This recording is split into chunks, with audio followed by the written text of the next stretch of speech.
2 weeks ago, like most of you, I completed a practice interview with Mr. Donnie LaRock for a position as a full-time interpreter at the Department of Interpreting Services.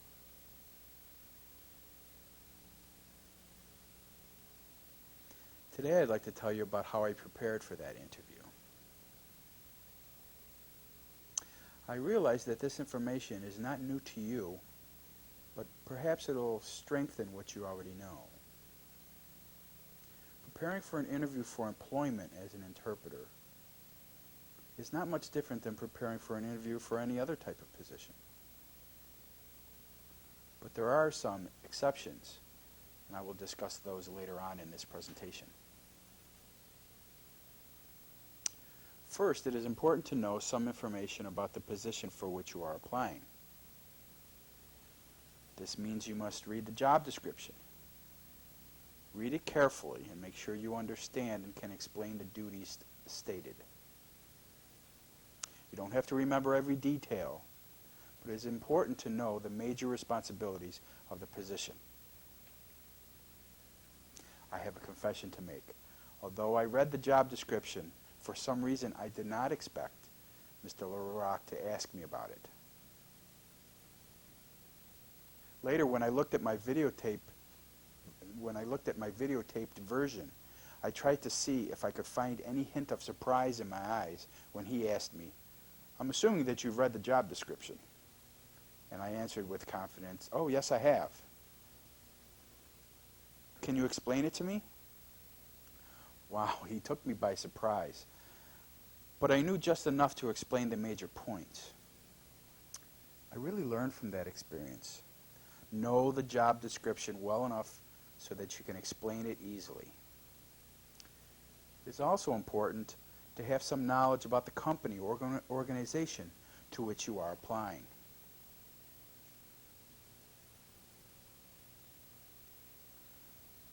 To do this interview, several interpreters who work at the Department of Interpreting Services, I interviewed them and asked them so I could learn more about their jobs. I asked them questions such as, what is a typical day like? Or what do you like best about working at DIS? I also asked about the interview process. I also asked what skills, interpreting or other kinds of skills, a person applying for this job needs. I then had some basic knowledge about DIS. I found this research helped me a great deal. Another important thing to know is exactly where you will have your interview. Be sure you get good directions to the location, and if you're not sure where it is, drive there a day or two before the interview. You do not need the extra stress of getting lost or being late. I think you would agree that looking stressed or being late does not make a good impression on a prospective employer. Speaking of good impressions, be sure to be pleasant to everyone you meet, from the people you meet in the elevator to the receptionist. You never know who you might have met on your way to the interview. Perhaps it was a coworker of the person about to interview you. He or she might be asked for an informal question about you. You never know. It could have a positive effect on your interview.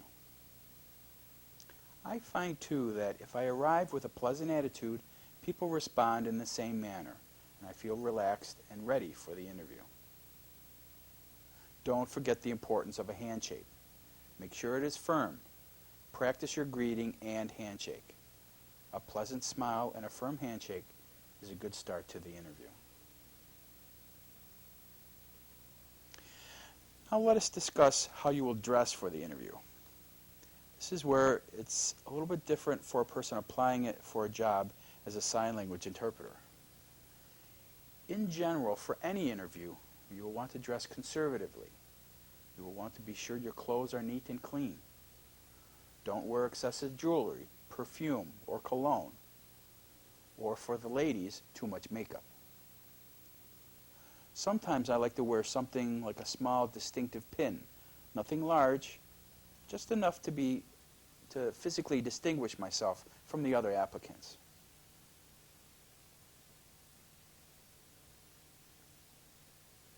For sign language interpreters, I think it's best to wear clothes that reflect how you would dress for an assignment. Colors that provide contrast with your skin color are best.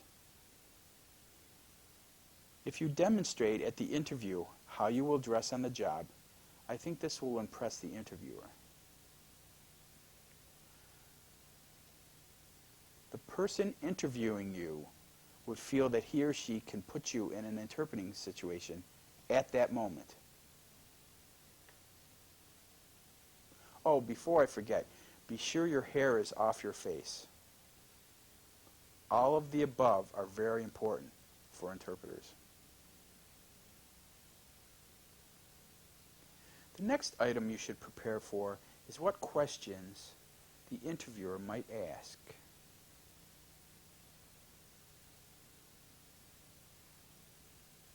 Here are some examples. Why should I hire you? Why do you want to work at DIS? How did you become interested in the interpreting field?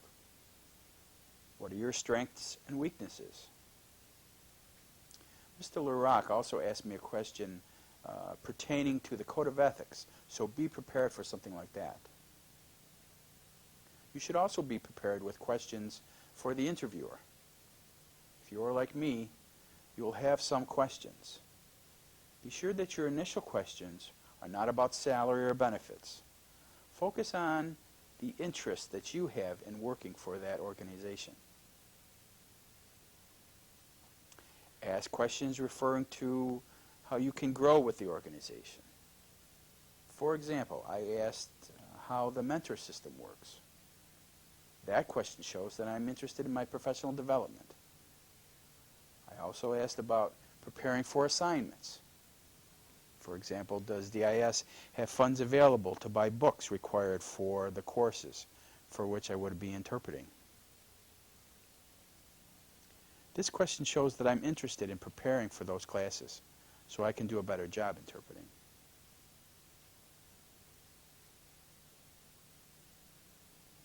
Finally, let's discuss some general things to prepare. For example, be prepared to give short, concise answers. Don't tell your life story. Always bring a copy of your resume. Some people bring a copy of the job description so they can refer to it if needed. I wish I had done that. Some people practice an interview by using the method of role-playing with a friend or spouse. I think that is a good strategy. In life, we can't predict everything, but I think you are prepared for the obvious. Those surprises will be small. In the case of the job interview, being well prepared is important. Remember, you never get a second chance to make a good first impression.